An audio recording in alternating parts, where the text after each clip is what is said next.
Oh, yeah. And what about this evening, tonight? Oh, tonight is full of fun. I know that LJY Netzer is running one of their classic Gangerschlaf.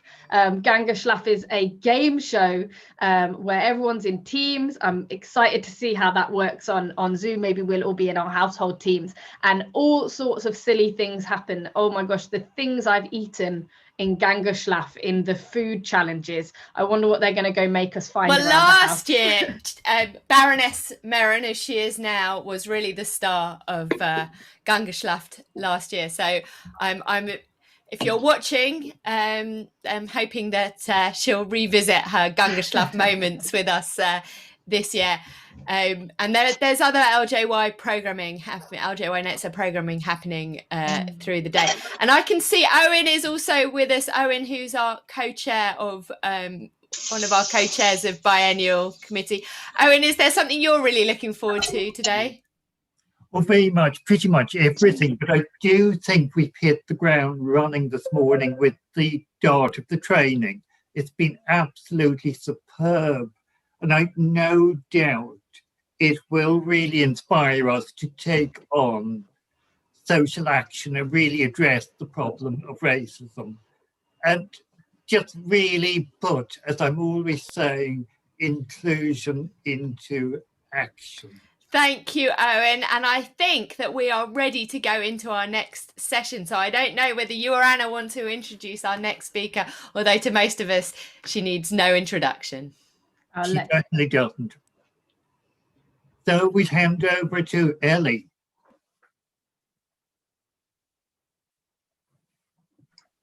Hi, everyone. Shabbat Shalom. It's lovely to be with you. We're going to be talking today about triangulating Judaism, or thinking in threes. Now, I've been consumed for a long time about binaries. And if you think about it, we actually almost exclusively focus on binary Judaism. We've got sacred, profane. We think about work and rest, male and female. And of course, beyond the Jewish world, you know, good and evil. There's so much that we're thinking that goes on in binaries. And what do binaries do? Binaries force us into oppositional thinking. We split things, we divide things that absolutely have no connection with one another. You're either for us or against us, it's us or them. Binaries are very fruitless, very non-constructive. What do we learn from binaries? We learn fear, we learn distrust, we learn hatred. Okay, so what about the Jewish point of view of that in terms of our foundational narratives? Well, they're full of binaries as well. We have Adam, human beings, split into Adam and Eve, their children, Cain and Abel, not just two children, but Cain kills Abel. Next, we have Isaac and Ishmael split apart, the two sons of Abraham, and even more unbelievable and bewildering, twins in the womb, Jacob and Esau, that are driven so far apart. Jacob, Israel, Esau, Edom, the redness, seen as an absolutely other nation, later on interpreted by the rabbis as Rome. The enemy, the ultimate enemy, Rome and Jerusalem, two oppositional cultures, totally oppositional. So that's a massive, crushing inheritance. And we reflect it every day of our lives. Who meets a baby and doesn't say, is it a boy or a girl? And in fact, doesn't know how to relate to the baby unless they know it's a boy or a girl. And as soon as they hear the information, it's a boy. Oh, look at those strong legs. He could be a footballer one day. And it's go, oh, she's really pretty. You know, we know it. We know the story. But actually, there's another story. And that story is a thinking in threes. And we also find it's interesting. And I'm not going to speculate about why we don't focus as much on this. There are lots of ways we could think, but let's just look at that. Let's just now start looking for the threes in the Torah. Well, first of all, there are two creation narratives. And the second one, which begins at Genesis chapter 2, verse 4, is not this hierarchical, ordered creation with humanity at the pinnacle, that then has domination over the whole of creation. We have vegetation. We have the human being formed out of the dust of the ground, Adam from Adamah. We then have the Adam, the human being, the single human being, put in a garden to look after it, to be a gardener, to be a guardian, to do something that's really about having a relationship with the earth. And then needing companionship. In the first story, male and female, absolute split, totally opposite terms, because reproduction is necessary. But in the second story, we see something completely different. Why? There's an existential dimension. It's not good for the human to be alone. The human needs a companion. And so we get, in that context, the animals, and the human immediately sees the animals and names them. And as soon as the human names the animal, they're no longer suitable companionship material, because to name is to exert power. And then finally, in a deep sleep, the human is divided in two, not a rib. The tsela is the side of the human, and we get two. And what's interesting about the two, Ish and Isha, yes, they are man and woman, but they actually are based on the same root, to be human, Aleph Nun Shin. So there is a shared humanity, and the division is actually for companionship, which leads us all the way down the centuries to Buber's I and Thou.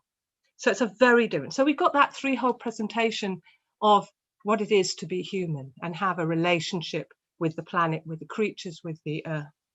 But then we've also got the threefold presentation. Let's look at it, the threefold presentation of our people. We have three generations of our people.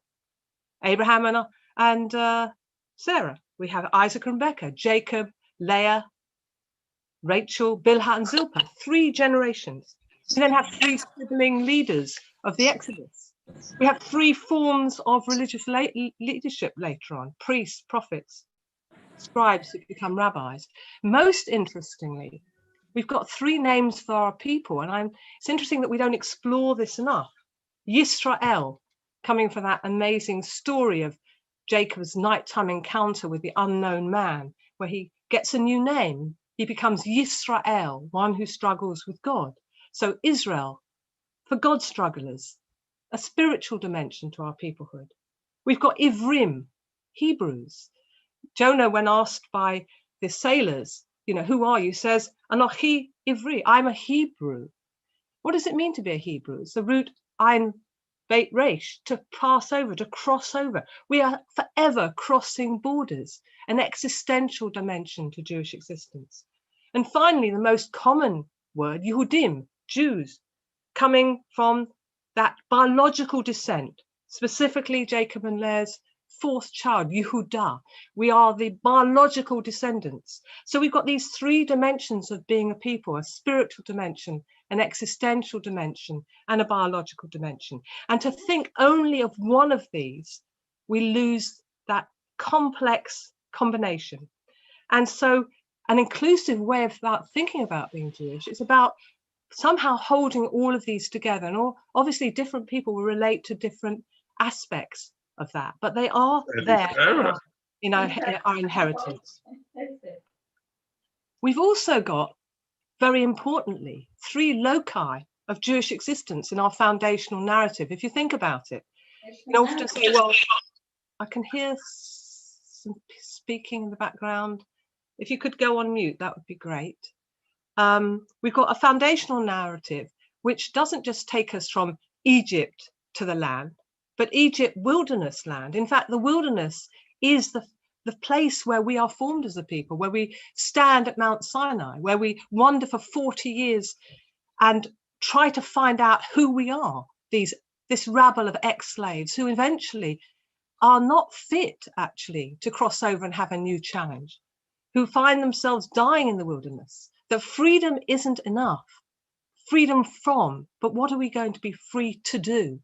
And in the wilderness, that's where we make those discoveries. So those three elements, so important. And then very interestingly for our own lives, we actually find, if we look at the biblical calendar in Emor, which is our parashah for this week, we find the biblical calendar, and actually if we look at it, we have two cycles of three. We have the cycle of three that we're most familiar with, the Shalosh Regalim, the pilgrim festivals of Pesach, Shavuot, and Sukkot. But we've actually got another cycle of three. We've got the cycle of three that comes in the 7th month, where we have the first day of the 7th month, the 10th day of the 7th month, and then the 15th day, Sukkot, concluding with Shmini Atzeret, this 8th day of closure. And what's interesting about that is that we have an intersection of two sets of three, because we've got the pilgrim festivals, as I mentioned, Pesach, Shavuot, Sukkot, and then we've got Sukkot, Shmini Atzeret coming up in this second sort of triad. And what's interesting about Sukkot is it's so sophisticated that Sukkot draws out all the kind of implicit meanings and explicit meanings of that journey from the 1st to the 10th day, the sense of eternity beyond us, of what it is to actually experience renewal. And we do it concretely by building a sukkah that is fragile and is open to the elements, by shaking a lulav, not only in the directions of the compass, but towards heaven and towards earth. So somehow Sukkot, Shmini Atzeret, encapsulates what that period of that 7th month is all about. So without maybe being conscious of it, we are living continually in these cycles of these cycles of 3. And here we are living in through this. And what I suppose I want to do this morning is get us to think more about what that means. What are the implications? Well, for me, if we go back to the sort of simple binary, the oppositional culture, the us, them, it's not this, it's that sort of sense of dividing the world in things that have no relation to one another. It's the minute you bring things in relation in these threes, you see complexity, you enable multiplicity, you have a sense that all these elements interact. And if we had more time, and I'll be exploring this more in my book, Triangulating Judaism, you can see the ways in which all these different elements impact dynamically on one another, are always in movement and engagement. And so let's come to the actual thinking in threes. So we've seen that there are lots of threes. So let's start thinking in threes. Well, what's very interesting is that obviously Jewish teaching is not just preoccupied with binaries. We've got a very important three that stares us in the face the minute we start looking at the Torah, and that is God, Torah, Israel. Now, when we say God, Torah, Israel, that's an obvious three, but what is the Torah doing there? What is the relationship between God and a people, any people? A relationship is, how is it created? How we are absolutely clear that God is utterly other, unreachable, ineffable, totally elusive, beyond us. And yet, the God that is totally elusive, beyond us, actually absolutely other than us, we enter into a relationship with that God. How do we do it? We do it through Torah. And what does that mean we do it through Torah? Do we just do it by, well, we've got a book and it's got things in it, mainly rules and regulations. And somehow we relate to God by reading those rules and regulations, and we relate to God by having services. It's not just something flat like that. The Torah is neither the word of God, which is the traditional way of thinking about it, nor is it the word of human beings, men, and I use that word advisedly because it was men who wrote it originally over time, which is a text critical way of looking at it. The Torah is a foundational expression of an ongoing conversation between God and the people that encompasses many texts and multiple voices. And those voices include our voices. Every time we study our Jewish texts, we engage and we enlarge that conversation. So we are constantly involved in that incredibly dynamic triad by engaging in Torah. And I want to allow time for discussion. So I'm going to go on to something that's quite a specific way of thinking about what I'm talking about. And that's two rabbinic texts, both in Pirkei Avot. Pirkei Avot are the chapters of the sages, the sort of wisdom book that's appended to the Mishnah, which was redacted around the year 200, the first rabbinic code of law. But Pirkei Avot is not a code of law, it's wise sayings. And we've got two amazing statements in Pirkei Avot, right at the beginning in the first chapter, which literally present the world as standing on three pillars. And I'm sure one of them is incredibly familiar to you. We even sing it as a song, Al Shlosha Devarim Ha'olam Omeid. Simeon the Righteous was one of the last survivors of the Great Assembly. He used to say the world stands on three things: al ha-Torah, on Torah, va'al ha'avodah, and on divine worship, va'al gimilut chasadim, and on loving deeds. And that's at the second paragraph of that first chapter of Pirkei Avot. And then the 18th paragraph says, Rabban Simeon ben Gamliel used to say, the world stands on three things: al hadin, on justice, va'al ha'emet, on truth, va'al ha'shalom, and on peace. So we've got these amazing statements, both expressed in terms of three, saying something very fundamental. The world stands on these things, but we've got two sets of them. And when we think of two sets of three, well, a three we could think of as a triangle.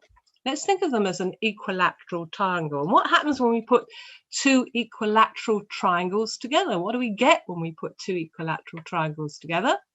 We get a Magen David. But what's interesting about these two dimensions, it's not that we just have two sets of three and they make six. If we look at them more closely, and let's go back to that first one, the world stands on Torah, on Avodah, divine worship, and on Gimilut Chasadim, on loving deeds. In a way, that encapsulates Jewish life in its particular sense, our engagement as Jews with the Torah, our sense that the way in which we respond is by acknowledging God and engaging in divine worship in temple times with sacrifice after the temple was destroyed through prayer. And then Gimilut Chasadim, our loving acts, the way in which we relate and treat one another and are guided in our lives, our communal lives, to be Jews in a community. So we've got those three elements. But then let's look at the second passage again. The world stands on three things: al-hadin, on justice, emet, truth, and on shalom, peace. Now these elements, although they're fundamental to a Jewish way of life, that's encapsulating everything that's important, are actually not restricted. They have a universal sense to them. System of justice, the importance of truth, the importance of peace. These are universal elements. So when we're looking at these two triangles, we're actually seeing an intersection in our Magen David of the particular concerns of Jewish life and also of the universal concerns. And that's another split that I really always irritates me, is when, people say, well, either, being Jewish is about doing everything Jewish in the community and just being engaged with the community, or being Jewish is going out in the world and doing social justice. We know as liberal Jews in particular, but all Jews know this, that it's an intersection. We only have to look at the structure of our liturgy. When we get to the call to prayer, the Baruch Hu, we actually confront the theology of Judaism. We're praying, but actually we've been given a lesson in theology. And that lesson begins with God as the creator. And it then presents to us God as the one who revealed the divine presence to the people and created this covenant relationship, which is mediated by love. And then we have the blessing after the Shema, which is about liberation. So we already have within our core texts and that we express of our theology in the service, we have this intersection of the universal, God as creator, and as that very particular sense of our covenant with God that we trace back, that we see in our foundational Sinai narrative. It's all there. So I'd like us to now to think about this, and this is where I'd like to engage you. Do these teachings, these particular teachings I've outlined here that we find in Pirkei Avot, do they encompass our understanding of the essential dimensions of Jewish life as liberal Jews? Do they encompass it? And are they encompassing enough to express our commitment to expanding the tent of Jewish life? And before we talk about it, I'd like to give you a little exercise to do. Now, if we were in Orthodox context, I couldn't give you this exercise to do. And then some of you may feel that you don't want to do this, and it's quite fine. I'm only going to give you a few minutes, 5 minutes to do it. But I'd like you as individuals to actually get a piece of paper and a pencil. Pencils are always good. I love pencils, with rubbers preferably, because you can rub things out. Hence, I love the fact that in our high-tech culture, pencils are still really important and essential. And I want you to think about, what are the three most important aspects of the Jewish story, of Jewish teachings for your Jewish life? And what are the three most important aspects of liberal Judaism for your Jewish life? So it's the three most important aspects of the Jewish story, of Jewish teachings in general for your Jewish life, and the three most important aspects of liberal Judaism for your Jewish life. And I want you to discreetly do those as two triangles. And of course, you've got choices as you do your triangles, between what's pointing up and what's pointing down, and whether that's significant, where you place your elements on the triangle. And once you've created them and put them together as a Magen David, what are the six elements? Where are the six elements located? And what, if anything, would you put in the center of your Magen David? What is the core? Because after all, I've talked about threes, but of course, the other number we could be talking about is 7, one of my favorite numbers. And of course, 2 3s plus 1 equals 7. And what would you put it? What would be your 7th element? What would you put at the heart of your Magen David? And then, if you want to take it a little bit further, think of the 6 points of the Magen David as tent pegs. Imagine putting up a tent, each of the points as a tent peg, and ask yourself, who are you including in your Magen David tent? So I've given you quite a few things to do, but obviously interpret it exactly as you like. I think you've got the idea. We're looking at 2 triangles, one of them of the kind of essential Jewish and general elements, one the essential liberal, and this is for you. This is not an objective exercise, it's a subjective exercise for you, putting them together, where you'd locate them, what you might put in the center, and then thinking, translating that Magen David into a tent with its tent pegs and who you're going to include. So I know that we're online and everything, and pausing is always a problem. Anybody who doesn't want to do this exercise can ask me a question, that's fine. But I would love it if people would do this exercise. I've done it myself a few times. It always changes, of course. And if you do it, please put a date on it and put it away, and then look at it again in a year's time, or maybe at the next biennial, and see if the things you put down would be different in the future, because of course we're always changing. So we're going to do that now for 5 minutes, and anybody who wants to ask me a question doesn't want to do that, that's absolutely fine.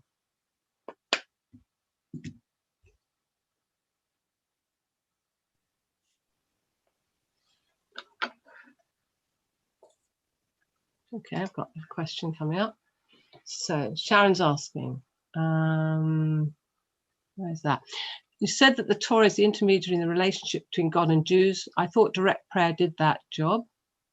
Can you comment, please? I'll be doing the exercise. It's a fascinating idea. Yeah, what I'm saying, it's not so much the Torah as an intermediary. It's that the Torah is the conversation. And yes, prayer is another conversation, but Torah is in a sense, the foundational conversation. And it's interesting that we can put different emphases in our life. And one of the emphases that I might put is when you think of, that's another thing we could talk about, what's a synagogue? It's a Beit Midrash, it's a Beit Tefillah, it's a Beit Knesset, it's a house of study, it's a house of prayer, it's a house of meeting. People put the emphasis in different ways. So probably in my life, connecting all the things that on my journey, I'd probably put the Torah as the conversation, the engagement with Torah as the conversation between the people and God. But other people might put the emphasis on prayer as that element in that conversation. But both are true. It's not that it's one or the other. It's about emphasis and where we locate ourselves.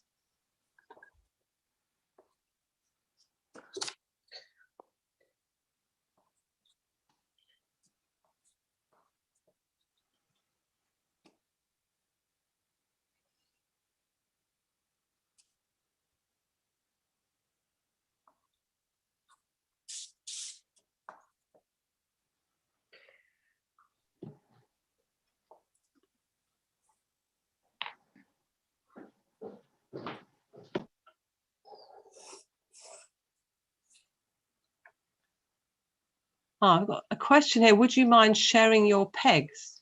Hold on. I'm not quite sure I get the question. Hold on. Would I mind sharing my pegs?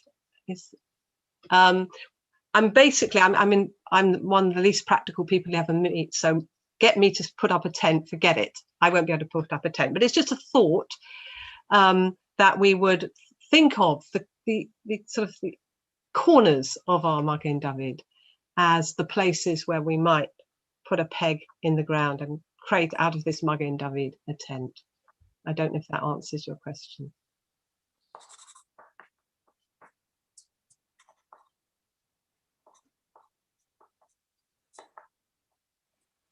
So we got Victoria asking, what are your corners? Well, everybody's corners are going to be different, aren't they? That's the thing. We're doing this exercise, and hopefully people will share. So got a couple more minutes, and then I'll ask people to share if they'd like to.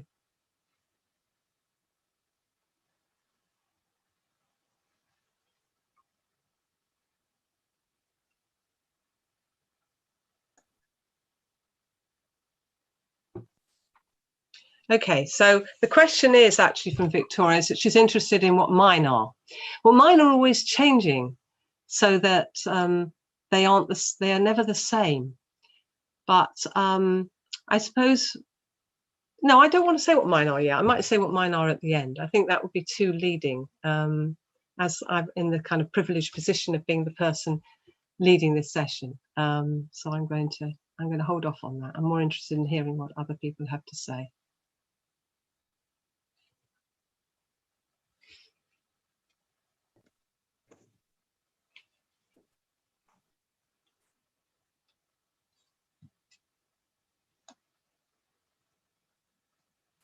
Okay, we're going to start coming back together. So I'm going to see if I can do gallery view so I can see everybody. Well, I won't see everybody because there are a lot of people here, but I'll see some people. Obviously the screen is limited to our 20 faces, and I can see that there are 4 screens. So it's going to be difficult. But if you do want to ask a question, I think you'll be spotlighted, or it will immediately show me who you are. So any thoughts, questions, and anybody wanting to share what they've done, the triangles and the Magen David.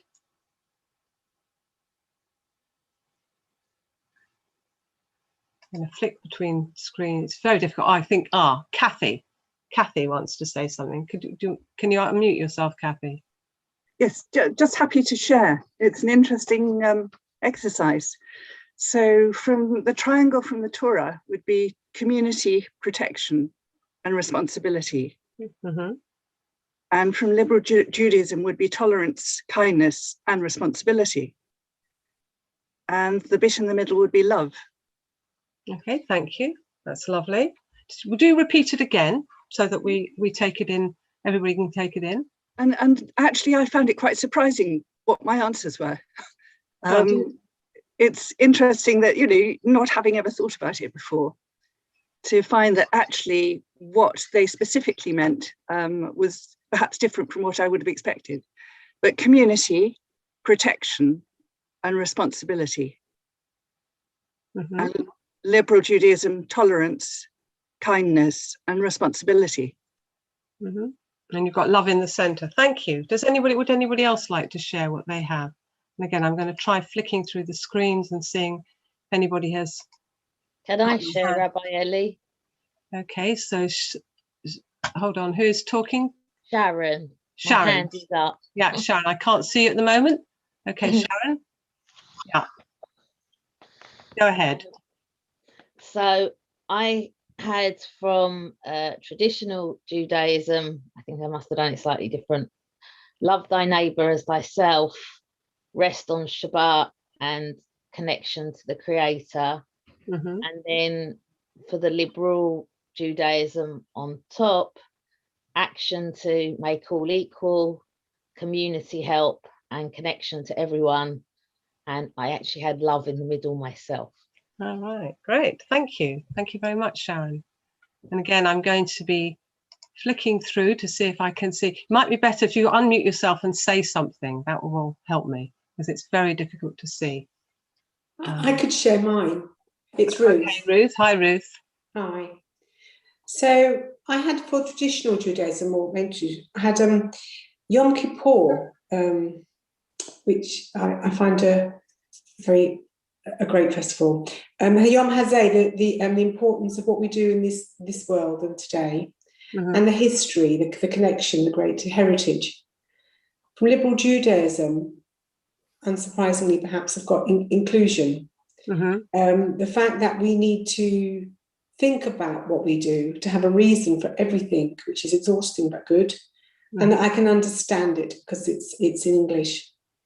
The middle of mine is Shalom Bayit. It's the peace that I get. Thank you, Ruth. And you express that peace you get as Shalom Bayit specifically, so peace of the house. Yes, but it's also sort of, the peace of the house, the peace of the synagogue. When I still need to go, but I can't. But when sometimes I really, really need to go to synagogue, for that peace. And I've missed it, so it's kind of noted it, how important, and that seems to be the centre of all of those. But it's that particular piece. That's I call it. Is that the wrong name? The sort of the piece of the. No, that's Shalom Bayit. Yeah, absolutely. Great. Thank you. Thanks very much. Is anybody else? It's all very interesting. Look at the variety. Jeffrey wants to. I can see Jeffrey's hand up because it's on this screen. If you're on the screen, this particular screen, I keep flitting between screens.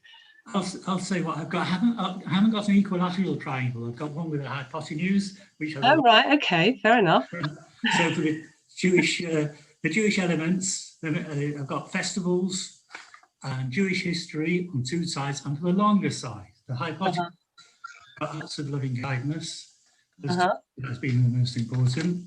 And on the liberal Jews, I've got a sense of community, personal identity. And on the hypotenuse, I've got making the world a better place. Great. I like that. And I like the fact that you decided to put emphasis. So that's really interesting. And absolutely, you can change the shape of a triangle. That's really interesting. Did you put anything in the middle, Jeff? Well, I suppose in the middle, I found that hard, but in the middle, I put Nottingham Liberal Synagogue. Well, very lovely. That's great. Ellie? Anybody else? Yes. Oh, hi, Margaret. Rabbi Margaret Jacobi. Hi. Hi. I'm realising what a classical liberal here and what a rabbi I am, because my You've got your go on. You're on mute. Yeah. So I was saying I'm realising what a classical liberal Jew and what a rabbi I am. My Jewish triangle is perhaps rather predictable, but I would still hold by it. That's creation, Sinai, and Exodus, and everything that stems from those three. And my classical liberal triangle is justice, sincerity in prayer, and continual reevaluation. And at the centre, I've put God, however you define God. Yeah, no, that's great. I mean, I must say, obviously we are rabbis, so my I have to admit now, I'm going to be honest about it, that my three are that triangle of three around the Shema as well. My first three are very similar to Margaret's. Thank you, Margaret. Anybody else? And again, I'm sort of flicking through. Owen. Hi, Owen. Good morning. Good morning. My three, I'm going to be a little bit awkward. Okay. And explain. I've got the same in both triangles. I've got literally life, light, action in Jewish, and in liberal Jewish, life, light, action, and in the middle, Torah. Right, sorry. So you've got the same things for both triangles? That's it, yes. So that's interesting. Okay, do you want to say why? That was just my natural response, spontaneous response. I wasn't able to differentiate immediately. I may do later, but for now, that's how I feel. No, that's great. Thank you. And of course, in a way, you know, Torah gives you both those dimensions, the universal, the particular, the way in which you engage in your own life as a liberal Jew and your sense of being a Jew. So that, great, makes a lot of sense. Again, I'm sort of looking for anybody by flicking through. Might be a good idea to unmute and say something, because as I say, there are lots of... I'll take that up as an invitation. It's Gillian here. Hold on. So I've got now 2 people talking. So the first person I heard was Gillian. Where's Gillian? Okay, I'm here. Okay. So I think I was Gillian, then I think there was Myrna, and then there was Sarah. Okay, so, and I've got 3. So Gillian first. Okay, well, I had to say, I'm so glad Owen said that he put the same things, because I didn't put completely the same things, but I found that what was important to me about my Judaism is also important about my liberal Judaism. So I'm glad Owen led the way in thinking that way. So my most important for Jewish teachings is Tikkun Olam, and the sense of community, which lots of people expressed in different ways.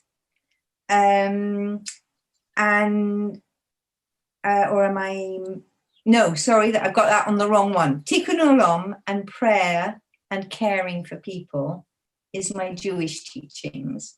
My liberal Jewish most important aspects are Tikkun Olam and community, and putting high-minded aspirations into practice. I would say I've learned a lot about liberal Judaism leading from the center in things like gay marriage and being outspoken about injustice. I've over the years I've been incredibly impressed about how you actually tackle issues in the world by being there. And my centre said to Tikkun Olam, which so you a double emphasis on Tikkun Olam there. Not a triple, really. We're talking in 3s here. You had it on both triangles. That's right, 3s. So Tikkun Olam times 3. Fantastic. But I'm glad you asked us to do it individually first, because hearing everybody else's made me think, oh yes, that's important. Oh yes, that's important. It's very important. Thank you for mentioning that, actually, Gillian, because for me, we have to begin with the individual. You know, we come into this world and we have to find a way of negotiating ourselves in relation to others from the beginning, from being babies. I mean, that's a very hard struggle. And we know I have to begin with myself, but not end with myself, you know. And so thank you for saying that. It's really, really important. I think the next person was Myrna. So I've got Myrna, Sarah and Phyllis. Mine were, the traditional ones were history, identity and mitzvot, putting things into practice. And the liberal Judaism ones were community, introspection and Tikkun Olam. And the one in the center was Torah. Torah, thank you. So you've got 2 Torahs in the center. Thank you very much, Myrna. That's great. And Sarah was the next person. Hi. My traditional Judaism ones are learning, justice and structure, that sort of feeling of regularity and I'm going into the thing now. Is that right? Self-discipline. And the liberal Judaism ones, the one right at the top that so many have mentioned is Tikkun Olam. And then either side, we've got inclusivity, and then I cheated and put and individual, because you're right, that's a part of that is very much, I feel very much more recognized by liberal congregations. And joy on the other side. There's often a joyous feeling that I didn't feel in my United Synagogue upbringing. And then in the middle is spiritual, which, you know, you can find in all places, but yeah. Oh, thank you, Sarah. That's great. And Phyllis also had a hand up. So my Judaism side triangle has in tradition, history, structure, and Torah, in particularly 10 Commandments and everything else by which we live. On my liberal side, I've got inclusivity, tolerance, and spirituality. In fact, I really want 4 because I want community as well. And in the middle, I've got God and love. But the really interesting thing I realized when I was doing this is that my appreciation of the, tradition, we've got an interesting picture. My appreciation of Judaism grew immensely when we found liberal Judaism. Having grown up in an Orthodox background, I really didn't have that appreciation that I've got now. Thank you very much. Any more people would like to share? We're getting, I mean, they're interesting things where they're similar things, but they're also interesting differences, and certainly differences in approach and emphasis. Anybody else like to share what they have? And again, I'm looking, but it might help if you say. Hello, Rabbi Elli, this is Shannon. Hi, Shannon. Hi. I don't want to put my camera on because I'm still in my pajamas. That's all right. Lots of people have got their cameras off. They're all in their pajamas as well. Don't worry about it. Yeah. So I couldn't put my 6 points into just one word.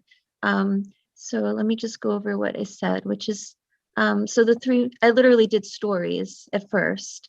So the overarching Jewish stories, like the burning bush story, where Jacob is struggling with God essentially, and that sort of renewal of spirit is very important as to why I engage with Judaism.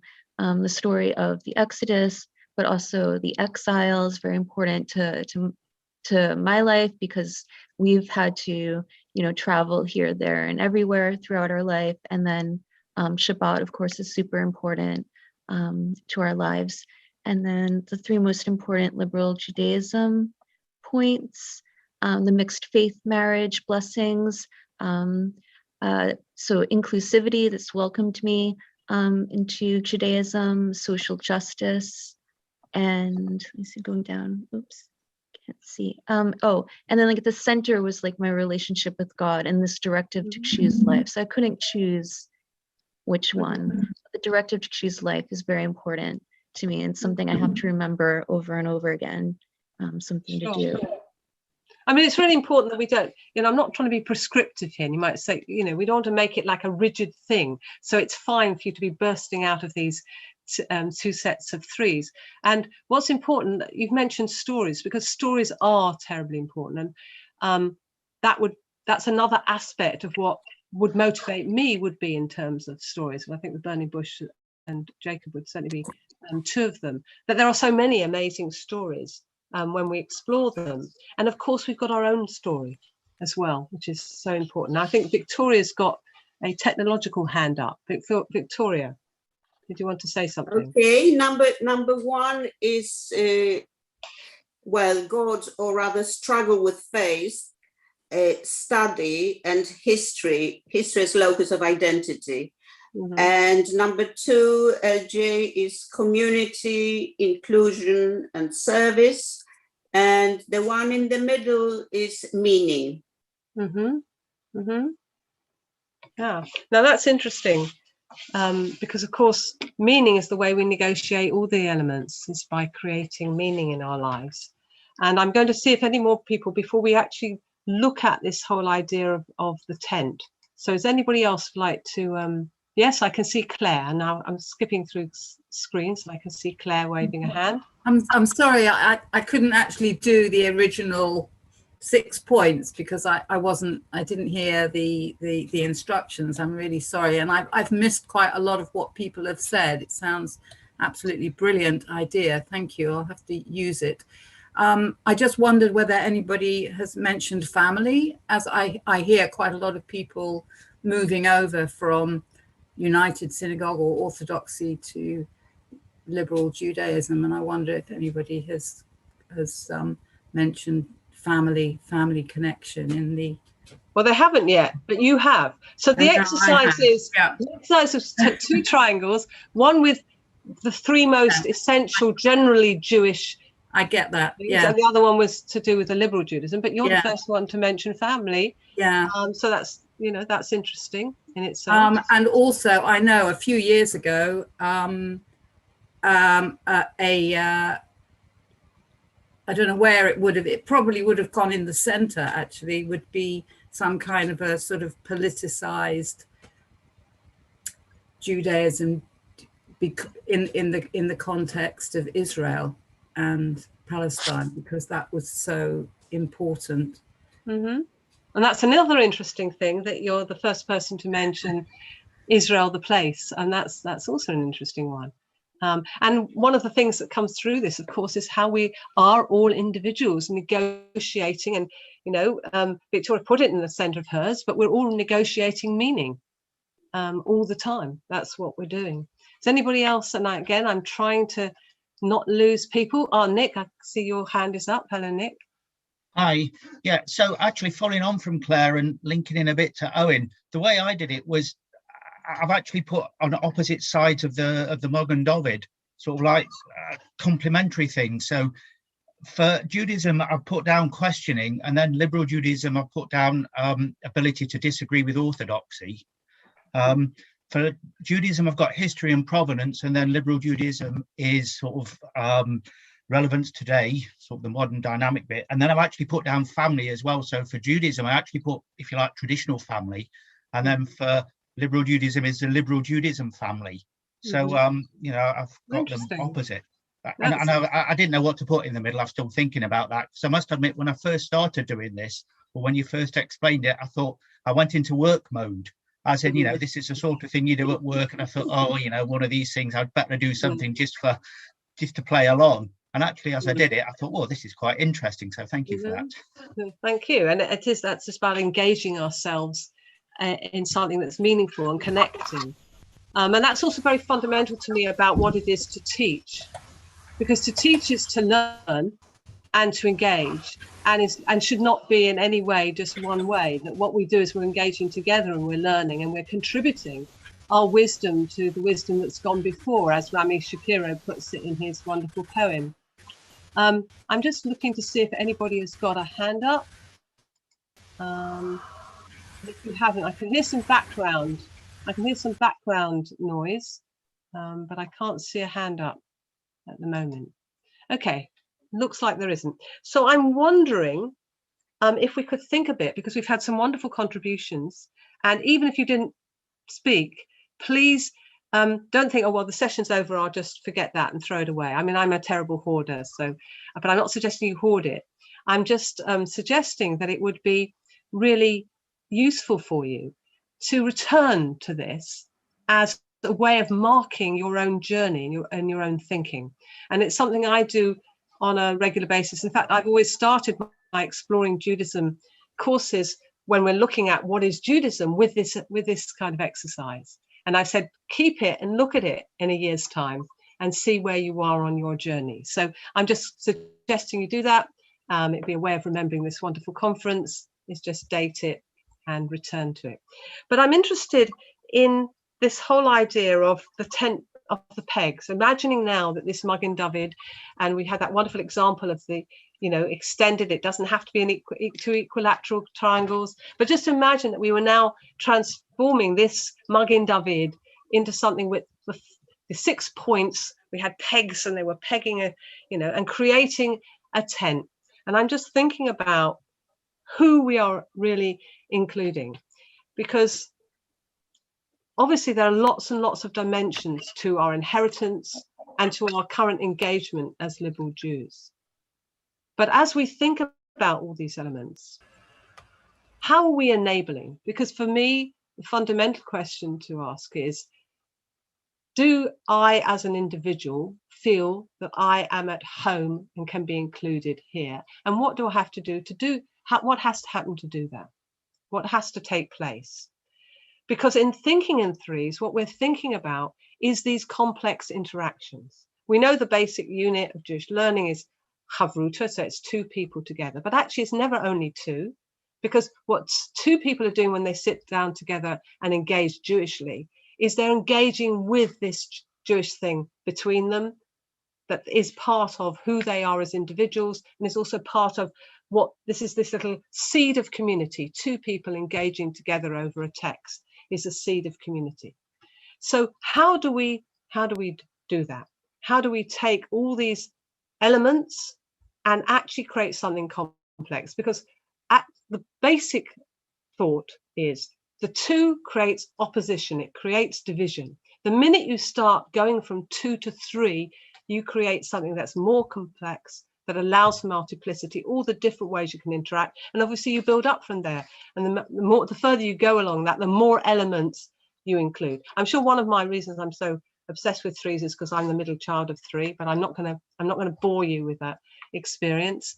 Some of us will have been in that position, but I'm just really interested about the who now, because we've considered the elements that we would have. How do we actually create this tent that allows for multiple voices, for multiplicity? Because inclusion for me is not about, well, we join something and we find a way of fitting in. Inclusion is, how do we bring all the diverse thing of who we are in all our amazing, glorious complexity as individuals? How do we bring that in without leaving anything out? How do we do that and find a way of being together and allowing our voices to speak? Any thoughts? And I'm going to go again onto gallery view so I can see people.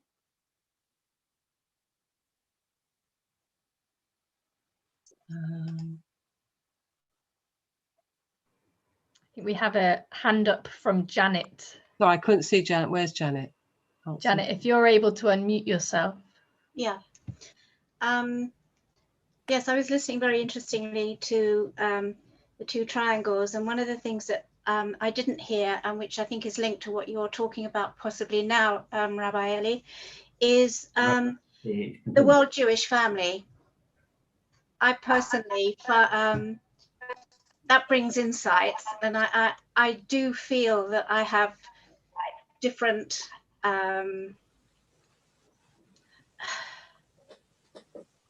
the word's not personality, sorry, I'm having a senior moment at the moment, but it's I belong to different communities, and one of them is the world Jewish family. When you travel, when you live abroad, as I have done, you know, you've got a family locally, i.e. your Jewish family, which you go out and seek, or I have gone out and sought and shared Pesach in different communities, gone to local shores. It's opened my eyes, and that's where your diversity comes in, and your understanding of different traditions, different foods, what the idea of Jewish food is. I remember going to a Moroccan Jewish wedding. Yes, it says right. Yes, I'm still in that room. Yes, many years ago, and with a non-Jewish friend in a rabbi's house on a Shabbat, and I was asked by my non-Jewish friend, what is this food? And so I asked the rabbi, because it was different from a Shabbat morning lunch for me, and he sort of looked at me in surprise and says, don't you know, don't you have this at home? And I said, no, we don't. And that opened my eyes in my early 20s, and since then I've taken much more interest, and it's added fascinating and very warm feelings as one goes around the world and then brings it into your own home, into your own experience. Thank you, Janet. I think that's very important. Obviously, there's so many cultural differences. When we talk about that we're all Jews and all do the same, clearly we don't look at the difference between what's okay on Pesach, depending on whether you're Sephardi or Ashkenazi, for example. Lovely thought. Any other thoughts? I'm going to go back to gallery view, try and see if anybody else has got something they'd like to say. And if you missed out on saying something about your Magen David earlier and you'd like to say it now, that's also fine. Would you like to? Oh yes, I can now see Mike. I can see Mike. Where's Mike gone? Do you want to unmute yourself?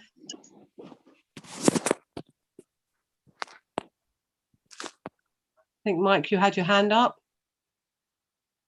No, you're still muted.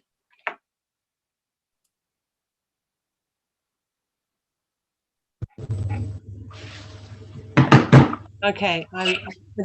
Hello? No, okay. Would anybody else like to say something? Prue, is that Prue's hand up? Hi, Prue. Would you like to unmute? No, maybe Prue's hand up. Yes, yeah, okay. Yeah, okay. Yeah. Okay, Prue.